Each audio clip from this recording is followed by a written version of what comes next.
Hello friends, आज हम इस एपी का 10th टर्म फाइंड करेंगे। सबसे पहले let us identify the given values. यहाँ हमारा first term a is equal to 2 है।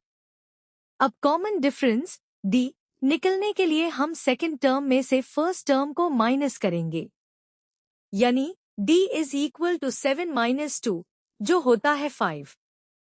हमें 10th टर्म निकलना है, इसलिए n की वैल्यू 10 है। हम जानते हैं कि nth टर्म का फॉर्मूला होता है an is equal to a plus bracket में n minus 1 bracket close into d। अब इस फॉर्मूला में वैल्यूज रखते हैं।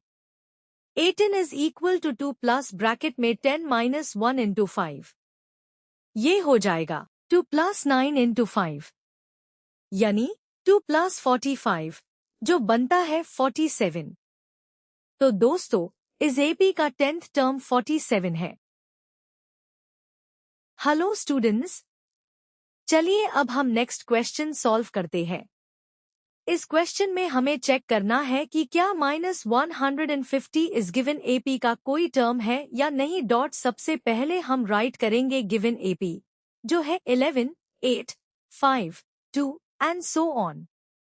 यहाँ हमारा फर्स्ट टर्म a 11 है। अब कॉमन डिफरेंस d निकलने के लिए हम सेकेंड टर्म में से फर्स्ट टर्म को माइनस करेंगे, यानी 8 माइनस 11 हो जाएगा -3। अब चलिए मान लेते हैं कि -150 इस एपी का nth टर्म है, इसलिए an इज इक्वल टू -150। अब हमारा स्टैंडर्ड फॉर्मूला यूज करते हैं। an is equal to a plus bracket में n माइनस 1 इंटू डी। चलिए इसमें वैल्यूज पुट करते हैं। ये हो जाएगा -150 is equal to 11 plus bracket में n माइनस 1 इंटू -3। अब 11 का साइड चेंज करके लेफ्ट साइड लाएंगे तो ये माइनस हो जाएगा। -150 माइनस 11 हो जाएगा -161। तो इक्वेशन बनती है -161 इज इक्वल टू ब्रैकेट में n माइनस 1 इंटू -3। अब -3 को लेफ्ट साइड में डिवीजन में भेजेंगे तो -161 डिवाइडेड बाय -3 हो जाएगा। दोनों माइनस साइंस कैंसिल हो जाएंगे और बचेगा 161 डिवाइडेड बाय 3। अब n की वैल्यू निकलने के लिए -1 को राइट साइड शिफ्ट करेंगे तो वो +1 हो जाएगा। एलसीएम लेने पर हमें मिलेगा n is equal to 164 divided by 3, जिसकी डेसिमल वैल्यू आती है 54.66। स्टूडेंट्स, ध्यान रखिए, नंबर ऑफ टर्म्स यानी स्मॉल n हमेशा एक पॉजिटिव इंटीजर होना चाहिए। ये कभी भी फ्रैक्शन या डेसिमल में नहीं हो सकता। क्योंकि हमारा n एक इंटीजर नहीं आया है, इसलिए हम फाइनल कंक्लूजन लिखेंगे। Hence -150 is not a term of the given AP। Exam में इस कंक्लूजन लाइन को जरूर लिखिए। हेलो स्टूडेंट्स, चलिए अब हम अरिथमेटिक प्रोग्रेशन का थर्ड क्वेश्चन सॉल्व करते हैं। इस क्वेश्चन में हमें इस एपी के पहले 22 टर्म्स का टोटल सम यानी जोड़ निकलना है। सबसे पहले हम राइट करेंगे गिवन डिटेल्स। हमारा first term small a is equal to 8 है। कॉमन डिफरेंस स्मॉल d निकलने के लिए सेकेंड टर्म में से फर्स्ट टर्म माइनस करेंगे तो 3 माइनस 8 हो जाएगा -5। और हमें 22 टर्म्स का सम निकलना है, इसलिए number of terms small n 22 होगा। अब एग्जाम में फुल मार्क्स पेन के लिए हम सम ऑफ टर्म्स का स्टैंडर्ड फॉर्मूला राइट करेंगे।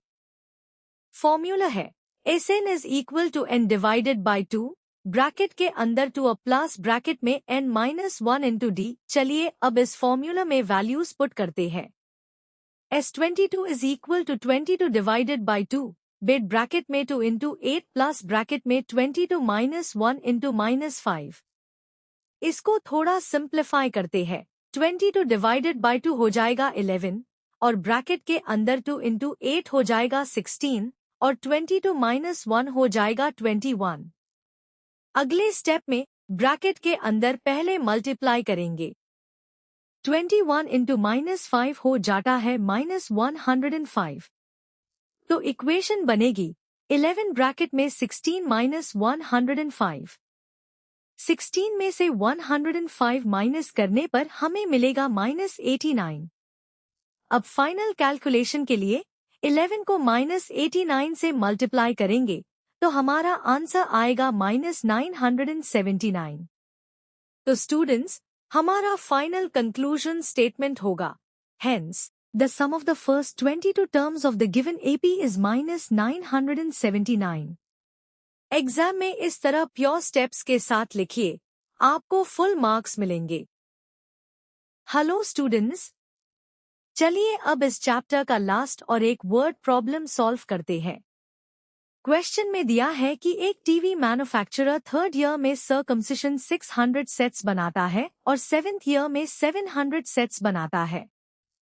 क्योंकि प्रोडक्शन हर साल यूनिफॉर्मली बढ़ रही है, इसलिए ये एक एपी फॉर्म करेगा। मान लेते हैं कि फर्स्ट ईयर की प्रोडक्शन स्मॉल है और हर साल बढ़ने वाली production common difference small D है। तो कंडीशन के मुताबिक A3 इज इक्वल टू 600, यानी A+2D इज इक्वल टू 600। ये बन गई हमारी इक्वेशन नंबर 1। और A7 इज इक्वल टू 700, यानी A+6D इज इक्वल टू 700। ये है हमारी इक्वेशन नंबर 2। अब इन दोनों इक्वेशंस को सॉल्व करने के लिए हम इक्वेशन 1 को इक्वेशन 2 में से सब्ट्रैक्ट करेंगे। सब्ट्रैक्ट करने पर वेरिएबल कैंसिल हो जाएगा। 6D माइनस 2D बचेगा 4D और 700 माइनस 600 हो जाएगा 100। तो 4D इज इक्वल टू 100, जिसे D की वैल्यू हमें मिलेगी 25। यानी हर साल 25 टीवी सेट्स ज्यादा बनते हैं। अब स्मॉल की वैल्यू निकलने के लिए D इज इक्वल टू 25 को इक्वेशन नंबर 1 में पुट करेंगे। ये हो जाएगा A+2 into 25 is equal to 600, यानी A+50 इज इक्वल टू 600। अब 50 को राइट साइड शिफ्ट करेंगे तो वो माइनस हो जाएगा। So A is equal to 600 minus 50, जो सॉल्व करने पर मिलेगा 550। तो स्टूडेंट्स, हमारा फाइनल आंसर आ गया है। फर्स्ट ईयर में टोटल 550 टीवी सेट्स प्रोड्यूस हुआ। एग्जाम में फाइनल कंक्लूजन स्टेटमेंट लिखेंगे, Therefore, the production of TV sets in the first year was 550।